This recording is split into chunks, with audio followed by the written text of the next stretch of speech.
Okay, so for those of you guys I haven't met, I'm Dave Thomas. Mark and I were college roommates, and I do want to just quickly say again to the Mazzettis and the Friedmans, thanks so much for an awesome weekend. I know we're halfway through it, but so far it's been really spectacular, so thanks again. You guys can clap.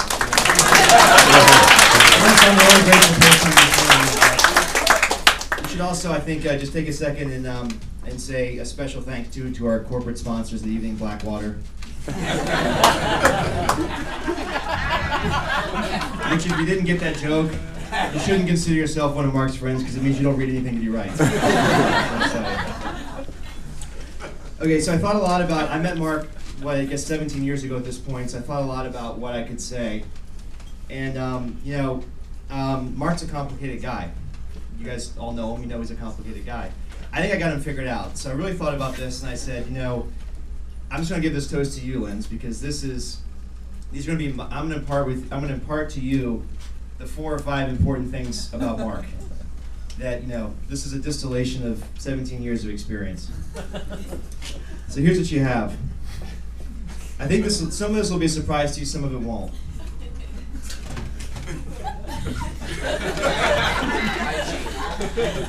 Okay, so to start, you're marrying a guy who's one of the quintessential quiet overachievers.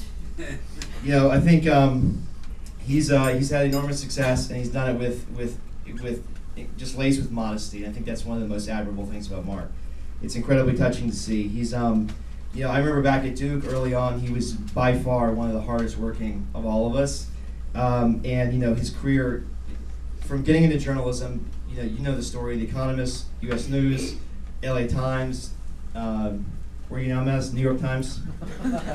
So, with the exception of the New York Post, all the top publications. And I still think that could be a later chapter. It's still possible. We're not closing any doors. He's young. He's 36. But I mean, at the same time, I can't tell you the number of times I would just come home. I think it was actually the 3rd time this happened when I finally came down on like a ton of bricks. When I just pulled Charlie Rose up and would see Maz and Charlie Rose, and finally said, Maz, at some point you need to tell us when you're going on Charlie Rose, because you don't just get on Charlie Rose. And so finally, after 3 of those, he agreed to tell us.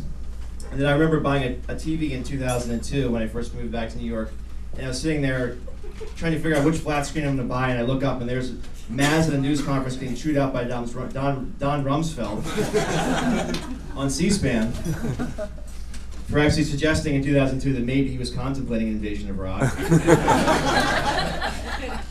And I guess maybe it was traumatic for him, but I would have been pretty proud of that if it were me. But you would never hear it from him. You need to pull out of him. So I think that aspect of him is incredible. He's a very resourceful man. And this is important too. Early on, he decided to make it incredibly challenging for himself coming out of school by committing to stake his career in a business that's dying. Yet he did this, and not only did he do that, he succeeded at incredible levels, got a Pulitzer in a business that's dying. So you have to give him a little credit for that. And my wife Joanna, if you guys haven't met her, we had the opportunity to live down for a couple months in Argentina, and Maz came down and visited us during that period of time. And Maz showed up for his 2-week trip. He lost his luggage, so he had nothing. And so we cut him loose to figure out what to do. And he goes out and he comes back and he says, look, he goes, I found this place that just sold me a shirt for $3. And it's just a shirt that, I'm not exactly sure what it was made of. It was some sort of plastic, perhaps not legal, in the U.S. that is. But Maz wore this, and the amazing thing about it is because it was some sort of plastic, it actually didn't stain. So he just kept that for 2 weeks. And he wore that for 2 weeks straight. This is a true story. And the best part of it was I actually saw him 3 or 4 years later, and Joanne looked at him when he came up to see us in the city in New York. And told him, she said, that's the shirt you bought. He was still wearing it. $3 plastic. Got 4 years use out of it. Okay, so that's all just the prelude. Here's the important thing. The really important thing to understand about Maz. He's riddled with Catholic guilt. And this is the real essence to understanding him. Because he can't say yes, he can't say no, he can't really just abide by normal social norms of communication regarding engagements and things like that, because he's got this just deep fear of disappointing you at some level.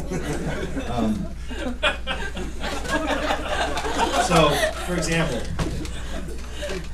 you're supposed to have dinner with him on a Friday, and you get an email 30 minutes before you're supposed to meet him that he's in Kandahar. Just hypotheticals. I don't know if you guys have ever experienced anything of this nature. And this precedes you. This way precedes you. Some pretty intense love triangles back in his college days, where you're transitioning from one girlfriend to the next, but that usually involves a clean break that Mass had trouble executing. Because, you know, to go to the next girlfriend, you got to tell the first one you're going to the next one. And Mass struggled with that. Because, again, that would involve disappointing somebody. Anyway, the last thing I'll leave you with at this point, because it's a really important one, is, so you met all of us Duke friends, right? We've been married a long time, and most of us are very, very deep with kids. And here's Maz, the very last one to get married. So that tells you something about the commitment issue. So, it's broken.